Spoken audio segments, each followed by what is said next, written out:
What's up, everybody? Happy Thursday. Hope all you're having a great morning so far. It's been a while since I've done a Y&R video, and I watched the episode, so I was like, might as well do one. So here it is, The Young and the Restless. Victoria is pissing me off. Like, she kind of pissing me off. Like, I feel sympathy for her in a way, because I do get where she's coming from with Victor. Like, she just feels like she can't trust him to have her back, because it seems like one minute he does have her back, but there's always some type of game he's playing or something like that. So I get where the frustration is coming from. However, she got to understand where his frustration is coming from with her decisions. Because as CEO, she's sitting there talking about, oh, well, Victor hasn't been respecting her decision making lately. I mean, I can't blame Victor. I mean, you sold Newman Cosmetics to Jabot, one of his enemies, Jack Abbott. And you sold Newman Media to Chancellor Communications, which is co-run by another one of his enemies, Billy Abbott. That's why I think that's more so what's pissing Victor off. It's not the fact that she sold these divisions. It's who you sold them to. That's why he's angry with her. That's why he doesn't respect the decisions that she's been making. He's questioning it. I mean, from a business standpoint, maybe it is a good business deal. I mean, you're making a lot of money off these sales. But Victor is not amused about who she sold it to. That's what I believe he's pissed off about. And Victoria is playing with fire at this point. She really is. Now you're going to Billy and you're telling Billy, well, I got a story for you to run about Victor and Adam. So now she gonna rat Adam out about how he killed AJ supposedly, and Victor helped cover it up. And she wants Billy to run the story. See, now you're just being vindictive at this point, and you're playing a deadly game. You're playing a very dangerous game right now, and this is not a game I don't think Victoria should be playing. Because I will give Victoria credit. She can be ruthless when she wants to be, and she is highly intelligent. But I just feel like she's not a match for Victor. Victor taught that girl everything she know. He never taught her everything he know. So if she thinks that she's going to put Victor down, or, she still sees him as competition or whatever, you're not going to win this game. This is a game Victoria I don't think will win. Victor's way more experienced in business than her. He's a better schemer than she is. So I just don't see her winning this. Like, I think she's a little out of her league when it comes to Victor. That's just my opinion. I feel like she needs to settle down. She got to understand something. She's trying to prove a point to Victor that she has the power now. Sweetie, real power is something you take. Her power as CEO was given to her. She never took it. She never took the CEO chair from Victor. He gave it to her. That's what she needs to remember. What somebody give you, they can also take it away, because you didn't take it. You never took it from him. So that to me is not real power. So her trying to show off, oh, I'm the CEO of Newman now. I got all this power. That's cute. That's nice. Okay, you got power. For how long? Because if you piss Victor off enough, he can easily snatch that power back that he gave to you. That's what you don't understand. You're out of your league with this man. Like, Victor is Victor. You know what I'm saying? It's like, I'm not trying to be biased or anything on these characters, but it's like, come on now. We know Victor track record. We seen him in action over the years. We know what he can do when you push him far enough and you come after the company, because you know how Victor is about Newman. You know how he is. When people come after Newman, you see a way bigger ruthless side to him come out. You see it. It comes out. I mean, look at what he did to Jack and Phyllis. The Marco situation, come on now. Like, that was just a very deadly situation that he put everybody in. So imagine what he would do to Victoria. I mean, granted, that's his daughter, so he might go a little easy on her. But trust, the payback is gonna be fierce. I think Victoria's playing a game that she don't want to play, that she shouldn't play. And Billy, of course, he's a hothead, so of course he's going to eat this story up. And Lily and Amanda were, Lily especially was not amused by this because you're trying to publish a story that you have no proof of. You know what I'm saying? And she already know, like, if you publish this story without proof, Victor will eat you for breakfast. Like, his lawyers, they will sue the hell out of you. They will bankrupt Chancellor Communications if they want to, if you run that story without proof. So Amanda was like, I got an idea. But Billy's going to have to get proof. And, Lily checked him. She was like, look, do not run this story. Do not go public without talking to me or finding the proof. Do not do nothing without talking to me. See, that's why I love this working relationship between Billy and Lily, because it's checks and balances. And Lily checks him and she balances his ass out. Because I feel like if Lily was not working with Billy, he would publish this story, no proof, no problem. And it would put that company in all type of mess. Jill would be pissed. So I think it's good that Lily is there because she can, tame him in a way. Keep him on that leash. And I think that's what Billy needs. He needs to be tamed. Because this story, it's going to be a major story when it goes public. And the fallout from this is going to be huge. Plus, Victor's going to want revenge on Billy too. You already know it. Because there's no doubt in my mind Victor is going to want revenge if this story sees the light of day. So I'm just glad Lily kind of, checked him on that. So anyway, moving on from that, speaking of Lily, so of course she wanted to talk to Amanda about Billy and their closeness and stuff. And Amanda made it very clear. She was like, we are not that close. Nothing ever happened between her and Billy. She was like, she's just there to do a job and, be there for the company. Her alliance is with the company. That's where her loyalties lie. She works for the company. She handles company business. She's not thinking about Billy in that way. And I think Lily was asking these questions because she just wanted to see where Amanda's head was. Like, see, kind of fill out the situation. So I can't blame Lily for that because Lily just feels like they need to be on top of Billy because he's a hothead, which he is. I mean, Billy is just Billy. Billy is just Billy. What can I say? That's just how he is. So anyway, moving on from that, Nick. So Nick is sitting there running his mouth off to Victor. Nick has no sympathy for Adam, basically. On the one hand, I don't blame Nick because nobody in that town really trusts Adam. Because Adam, it's true, Adam does a lot of times always have an agenda, so I can understand why they don't trust him. Been there, done that, so I get it. But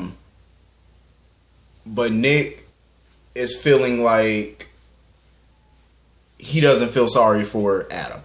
Nick is just like Nikki. They feel more sorry for Victoria. In my opinion, why are you feeling sorry for Victoria? She got the CEO chair back. I mean, I understand they're not happy that Victor initially snatched it away from her to give it to Adam, but I'm like, okay, it was a complex situation. Adam was trying to blackmail Victor, and at the same time, Victor was trying to protect Adam. So he played ball and did what he had to do.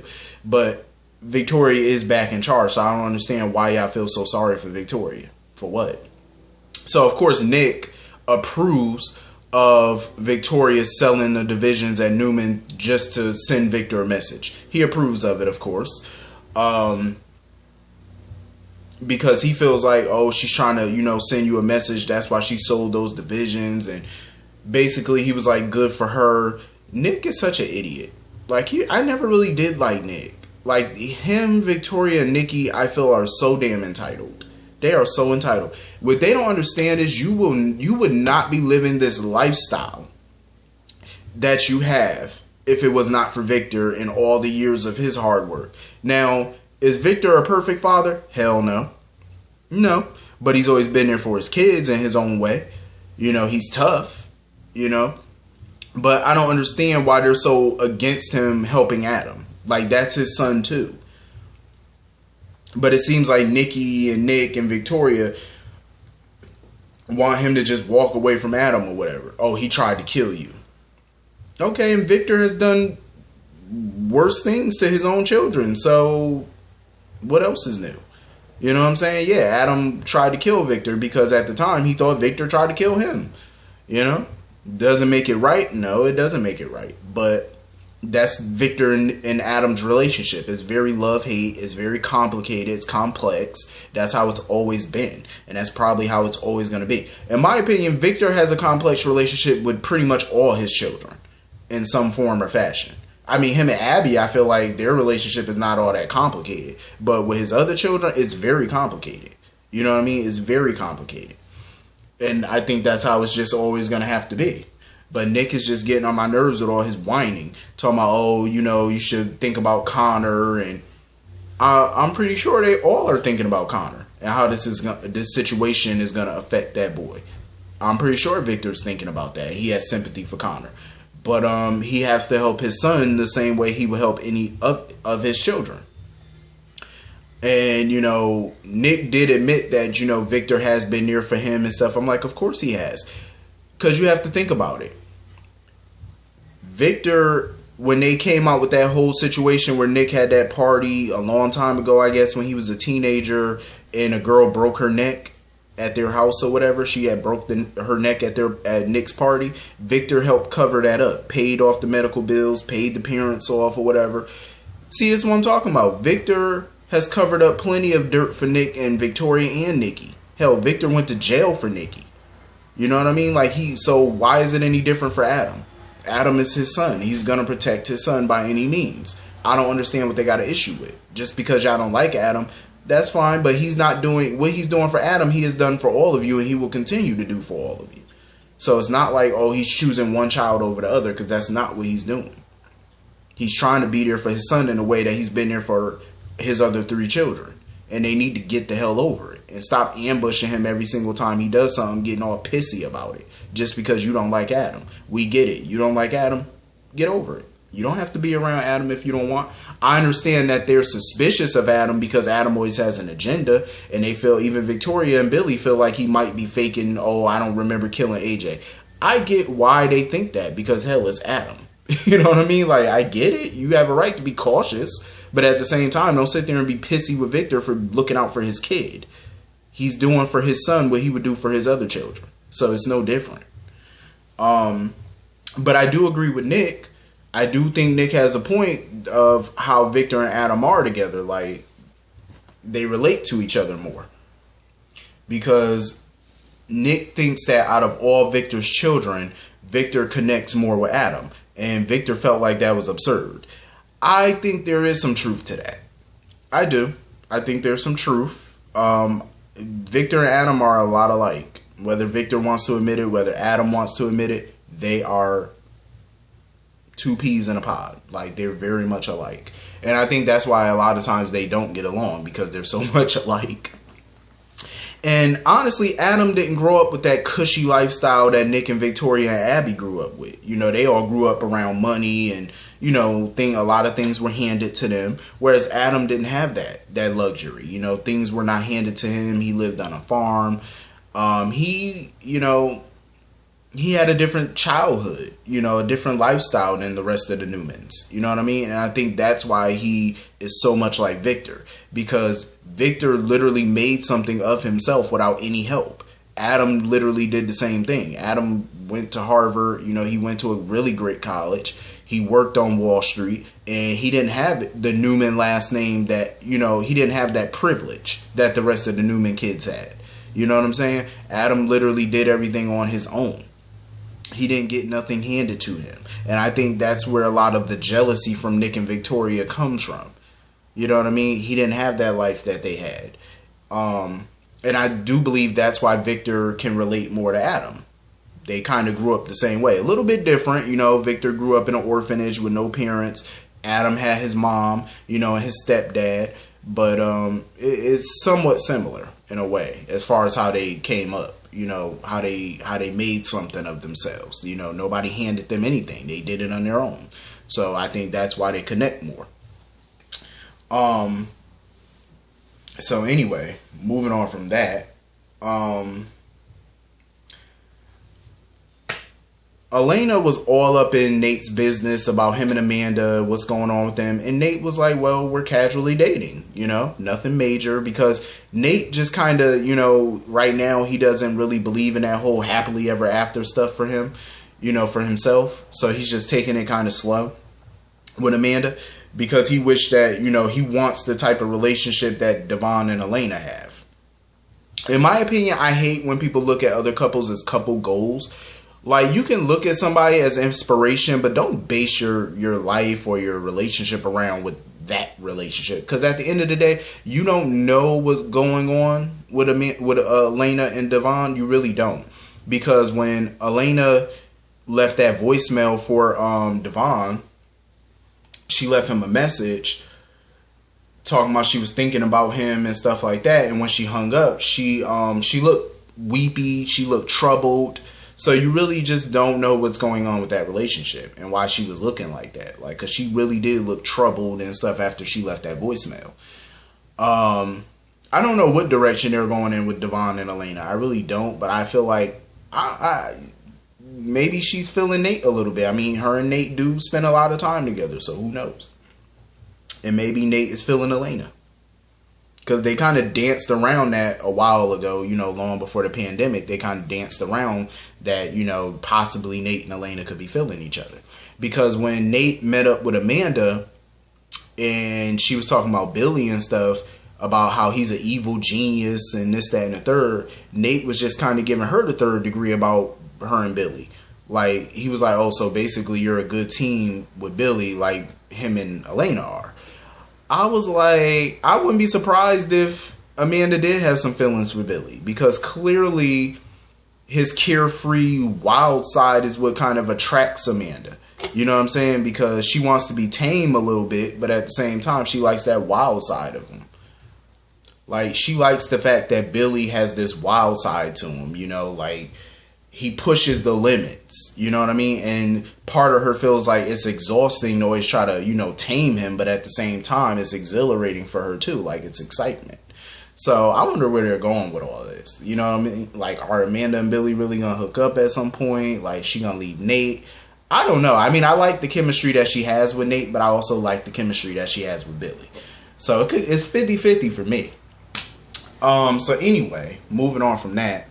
Sharon is in Kansas with Adam. Adam is reliving what happened when he was a child. I have mixed feelings about this because a part of me feels like Adam probably didn't kill AJ. Maybe he conditioned his brain to think he did, maybe. I don't know. A part of me feels like there's more to the story. Possibly. It could be more to the story. And I think this is good material for Adam, though. I think this is a good story for him. Him reliving the past and trying to make sense of it and stuff like that. And it's good that Sharon's helping him, trying to get him to have a breakthrough, because Sharon tried to stop him a little bit and was like, maybe we should take a break, or, we should leave. And he was like, no, because he's hell bent on remembering what the hell happened when he was a kid. Chelsea irritates the hell out of me because she's so jealous of Sharon and Adam's connection. It's like this situation with Adam right now is bigger than her. It's bigger than their relationship. Like, he's trying to make sense of a childhood trauma that he didn't even remember. He's trying to make sense of it, trying to come to terms with it, trying to remember everything. And she's making this all about him and Sharon. Like, oh, this was Sharon's plan all along. How the hell was this her plan? Adam came to her for help. That's what Chelsea needs to remember. She didn't come to Adam for help. I mean, I know some people, might see it as shady that Sharon, knew Adam went to Kansas and didn't tell Chelsea. She just hopped on Victor's jet and just went. But it's like, at the end of the day, because she's trying to help him. You know what I'm saying? And Chelsea, I think, is jealous because of the connection that they share and the fact that Chelsea wants to be the one to help Adam, and she's upset because she can't help him. Because Adam feels more comfortable talking to Sharon. You know what I mean? Like, he feels more comfortable with her. That don't mean that he wants Sharon, as his woman or nothing. And obviously Sharon is happy where she is with Ray. So it's like, they're just cool. They're just friends. And I think Chelsea's taking it too far, and she needs to back the hell off and let that man, figure his life out and get the proper help. You know what I mean? Instead of trying to make this into some type of high school competition where, oh, stay away from him. And like, Chelsea, grow up. Seriously, grow up. Like, that little glare that she gave Sharon, it was so obnoxious. Like, it really was. It's uncalled for. So anyway, this was a decent episode. Hit the comment section, let me know what y'all thought about it, and I will see y'all all later. Have a great day. Peace.